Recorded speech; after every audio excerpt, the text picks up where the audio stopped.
Hello, everyone. My name is Jason, and I'm a horror movie fanatic. I just watched a movie called The Group, and I'm here to review it. So here's my thoughts.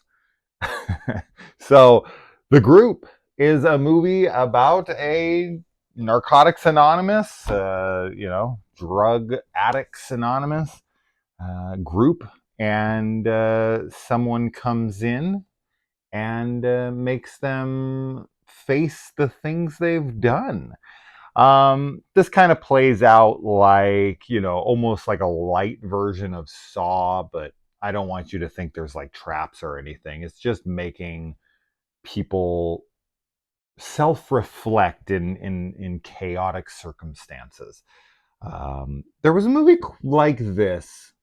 It had Melissa Joan Hart, Clarissa from Clarissa Explains It All, or Sabrina the Teenage Witch.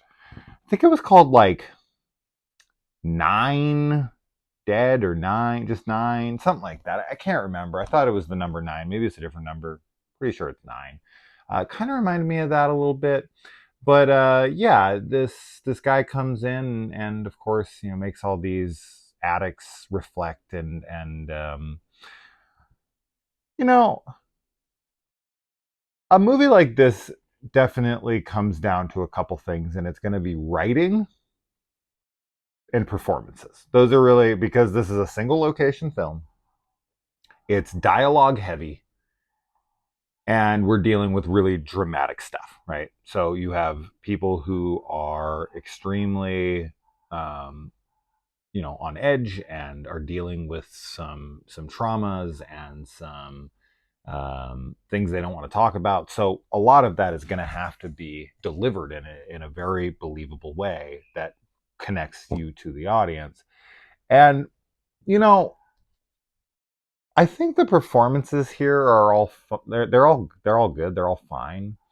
Um, I had a hard time like really connecting with the emotional weight of what was supposed to be happening. And I'm not exactly 100% sure on why that is. They do kind of everything they're supposed to do, I suppose. I'm kind of trying to put my finger on it. I did just finish it, and maybe I should have took a minute to think about it, but I can only really just give you my honest opinion. And my honest opinion was is that I liked it okay.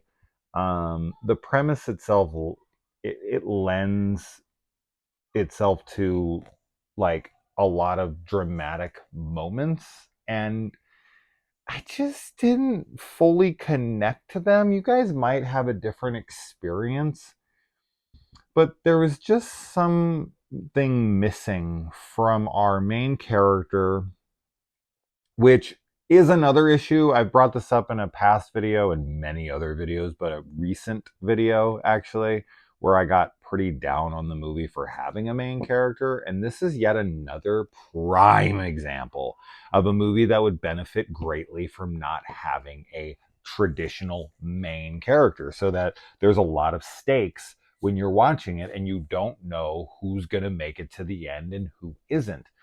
And so when you focus on a character, and that's just it, our main character, while she does get focus for sure more than the other people, we don't focus on her enough to justify her being the main character, because I don't connect with her enough by the time that I'm supposed to, follow her journey as that main character and have to just accept, like, she's going to make it through the majority of the film, right? This is just a trope that really needs to die in movies like this. When you have these like single location tense thrillers like this, where people are dying right and left. There's a movie I'd mentioned in that review as well, Circle, that does this wonderfully. Because when that movie starts, there's about 50 characters, and they're in a room, and just every minute another character dies, literally. And you genuinely don't have a main character. And you constantly throughout the film, you are like, I don't know who's going to make it to the end. And you think you've got things figured out. You don't. And when certain people die, you are shocked. It really is like crazy to you. You're like, oh, they're okay, they're dead, they're gone. And now we're moving on to the, and then who it gets down to in the end, there's one character you're kind of like, yeah, I expect they're probably going to make it. But overall, it really just keeps you on your toes and it keeps you on the edge of your seat, and it never gives anyone the focus of the film. And I just really wish we could do that more. I really wish we could have films like Circle that don't have a main character to amplify the thrilling aspects of who's going to make it out of this and who isn't. But this whole like trope of a bunch of people being tied up around a table and then being made to face the past. There was that movie that did this as well with I want to say Sasha Grey, the porn star, when she was doing her actress thing. I think she might still be. I thought she was pretty decent in the things I saw her in, outside of porno. I don't think I've ever actually seen a Sasha Grey porno, to my knowledge. Maybe I have, but I don't know. I just feel like this is a pretty common subgenre at this point, not one we usually label. But now that I'm thinking about it, there's so many. I could almost say that this is like a group think, or something like that, like a Saw movie where a bunch of people are trapped in a room and forced to deal with things they did. But yeah, I just felt like something was missing here as far as like the antagonist goes. That also just didn't feel like it went anywhere for me emotionally, because they don't really reveal what they're doing there. You can kind of guess, and then when it hits, you're like, okay, like that's what I expected, and it was fine. All of that was fine. I did really like the last line from the antagonist. I thought that kind of hit pretty well, and I was like, "Ooh, that's pretty good." So I did like that. And as I said, I can't really point to anybody in the film for like giving a bad performance or anything, because it's not really there. I found myself underwhelmed, and I actually kind of also caught myself getting on my phone a couple times, and that's never a good sign. Like when I'm into something, I have no interest in my phone, but like I would have to like put my phone down, and be like, oh shit, yeah, I'm in the, I'm watching the film, so it just wasn't connecting. It had a low budget, and I don't think that's its problem. I've seen plenty of films pull that off with no budget, a single cast in a tight room. The Artifice Girl from last year was one of the best films of last year, in my opinion. That was a micro budget, with a few people in a room. So yeah, budget's never an excuse for me. And I think they did pretty well with the budget that they had, as far as the way that it looked and all that. So that's not it. And the performances aren't bad. It's just, I guess, the writing. I guess that I just didn't connect to it enough. And I'm somebody who was an alcoholic. I know a lot of people are like, if you were an alcoholic, you're always an alcoholic. Not me. So I guess I wasn't an alcoholic, although I was drinking every single day to oblivion for years. Couldn't seem to have fun without alcohol. I was self-medicating with it every day. And then when I just decided I didn't want it anymore, I didn't drink it anymore. And I haven't had a drink in, many, many, many years. I don't know how many, a long time. And I just don't have the desire at all. None, zero. So, and that's not putting anyone down who struggles. I'm not. I'm just saying I'm literally not an alcoholic anymore. So the whole like, you'll always be an alcoholic thing, just not true. I could have a beer right now and I'd be fine, guaranteed, but I just don't want one. Anyway, so I have dealt with addiction and other addictions as well, film, but this is a healthy addiction. There are healthy addictions. Maybe I've taken it to an unhealthy level. Maybe I don't leave the house as much as I should because I love it. I love this little kitty. Oh, am I addicted to you? No? Okay. But yeah, let me know if you guys watch it. If you're really into these types of movies, it's not bad. It should have emotional weight. This kind of movie should hit really hard, and it should make you think about the things you've done. And I guess, yeah, I felt like everything was pretty generic. I guess that's what it comes down to. The motives, the things that people have done, the things that they say, there's a girl who reflects on something she did. She left her kid at home while she was on drugs, and it's like these are all the stories you've heard of, and she gives a great performance. When she's crying, it feels real and everything, but there's just nothing unique to it.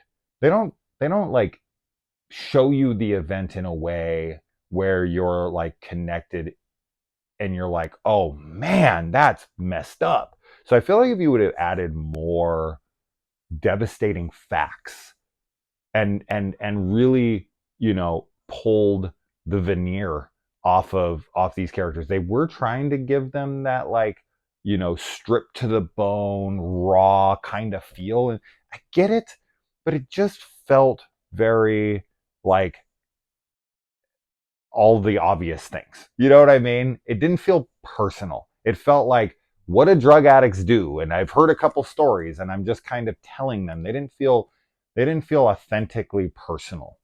So I don't know if the writer has no, interaction himself or herself. I don't know who wrote it, or maybe multiple people did, with actual like addiction for themselves. But that's just it. I guess everybody's stories and their pasts just kind of felt very stock. You know what I mean? Anyway, that's for me personally. That's it, I guess. That's the channel. I'm just airing my feelings and trying to figure it out as I talk. And I guess some people could see that as a waste of time, but I like to do it with you guys, and try to figure it out while we talk. It's natural. It's the way I like doing it. Anyway, but yeah, if you do struggle with addiction or any of those things, you should absolutely seek help. It's a terrible, terrible thing, and I feel for you, truly. Not because I got over it and I don't think anything of it. You're weak if you don't. Not at all. Not at all. I have an anxiety condition, as a lot of you know. I made multiple videos on it at this point. I can't seem to get over it to save my fucking life. Maybe literally. So I get that. I get that. It's really, really, really hard to get over. And I was thinking about that while watching this movie. Like, man, if anxiety is anything like that, then it is just, it's impossible, man. I can't, you can't relate to anybody who hasn't experienced it, because you can't relay that kind of pain. You can't articulate that level of despair, the levels of, low, the bottom of the barrel and below that, that you get to, and it's impossible. It's a compounding feeling. That's just it. Some people experience anxiety. Like, oh, I know what anxiety is. That's why I don't like that term, because just having anxiety isn't like um, having an anxiety condition that's on you every day. There's a compounding effect to it, and the same is true of addiction. Like, people are like, oh yeah, I was in college, I drank a good amount. It's like, this is different. This is completely different. These people literally can't function without it, right? They don't feel complete without it. It is a grueling task to get them away from these things. Anyway, so enough of that. Check it out if you want. Let me know. Bye.